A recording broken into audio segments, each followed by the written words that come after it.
Browns coach Kevin Stefanski says Deshaun Watson's Achilles injury appears to be season-ending. Watson will undergo further testing on Monday. The Browns starting quarterback went down in the second quarter of Sunday's loss to the Bengals. While he was being carted off, the fans in Cleveland were seen and heard cheering. Here's a reaction about that from the Browns locker room postgame. I am very upset with the reaction to a man that has had the world against him for the past 4 years, and he put his body and life on the line for this city every single day, regardless of your perception, regardless of what you thought should happen with him. He committed every single day that I've been here to be the best that he can be for this team. No one deserves that. I've seen him work his ass off to, get back here, and put a smile on his face, and try to put everything that's outside the facility behind him. Death threats, people come to his house, people, going after his family. Like I said, no one deserves that. Oh yeah, no, that was bull. Yeah, I noticed it right away. I mean, no matter what you feel about a player, performance-wise or not, you don't boo a guy that's down, that can't get up by himself. So yeah, that was bull. So any fan that said anything is bull. That's simple. You don't do that. Like I said, whether the guy's playing well or not, whether you're a fan favorite, whether you're anything, you don't boo a guy that's sitting down. So yeah, that's. And for more on this story, we welcome back Leger Douzable. And Leger, you heard how passionately that Jameis Winston was speaking, Myles Garrett and other guys in this Browns locker room. But just as a former player, what was your reaction just to how the Browns fans reacted? Utterly disgusted, Kiana. It's one thing, again, you can boo somebody's performance on the field. As players, right, we understand what comes with the job, right? If you don't perform well, the fans have every right to boo you because you need to perform better.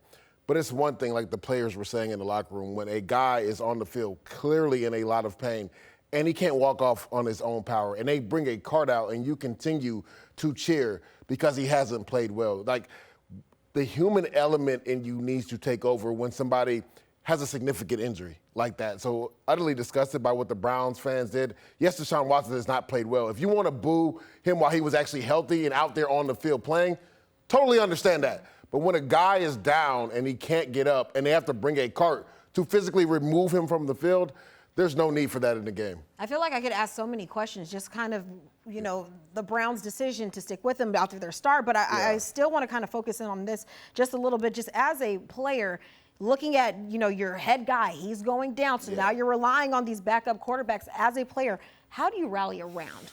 What's the situation? Well, the interesting thing is they were in this scenario last year. Right, Kiana? That's why Kevin Stefanski won a second head coach of the year, because they had to play 5 different quarterbacks last year, and they still went to the playoffs. So when you look at it, it sucks to say that there's a reason why they're going to another quarterback, because Deshaun Watson most likely will be out for the year.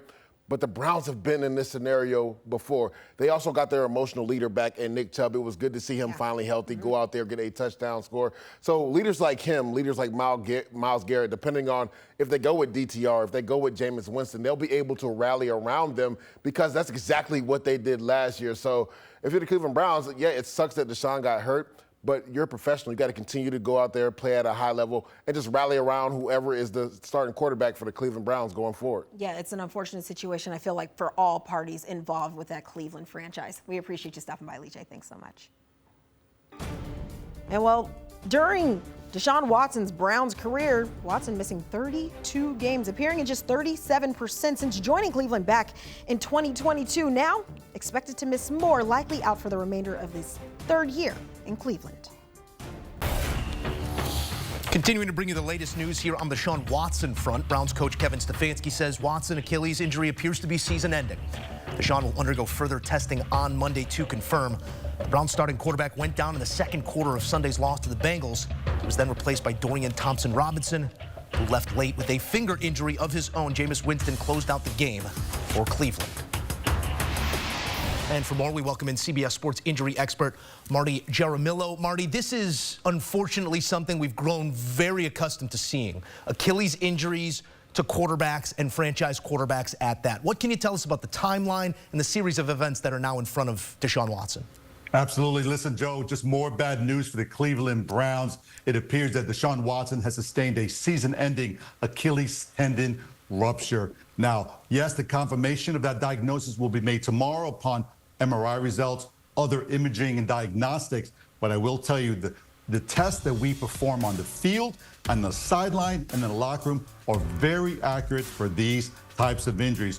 What we actually saw on replay is the injury occurred at the second quarter as he dropped back to push off. So at the moment of drop back, the Achilles tendon has the maximal tension on it.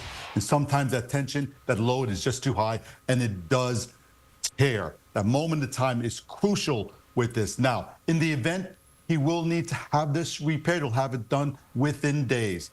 But what he's looking at is a timeline between 6 and 10 months. Why the spread? Because it depends on the procedure he opts to go with and the surgeon he opts to go with. And the comfort zone of that surgeon will dictate that, that length of time.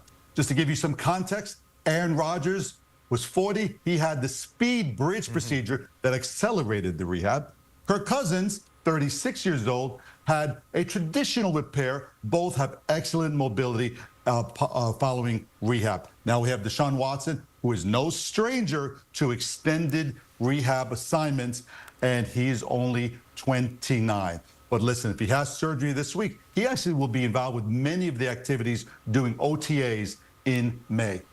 We are blessed to have these stars that we love to watch have this sort of medical care and this level of technology at their disposal. But it also goes back to the question, just off the top of our head, Aaron Rodgers, Kirk Cousins you allude to, Phillips in Miami, Akers a couple of years ago. Achilles tendon injuries, I don't know if hindsight is not serving me well right now, but it feels far more prevalent than conversations we were having, let's say, a decade ago. Can you point to anything that can explain that sort of frequency we've seen with this type of injury?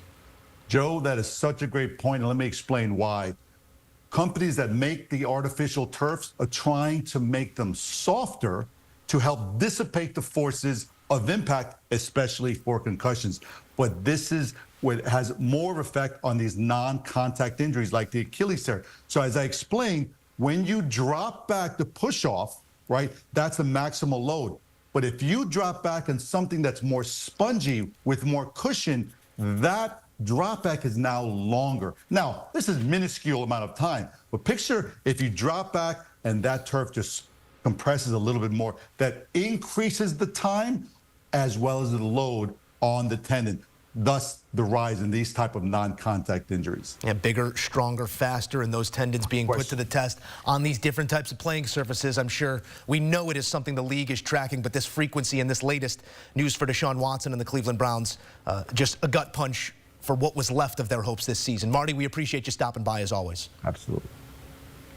All right, here's a look at Deshaun's career. Remember that contract, fully guaranteed, north of $250 million, as he suffers an Achilles injury here on Sunday, putting his season to an end. The timetable for return, as we just heard from Marty, could vary anywhere between 6 months to far longer. We will see what the next steps are for Deshaun Watson moving forward.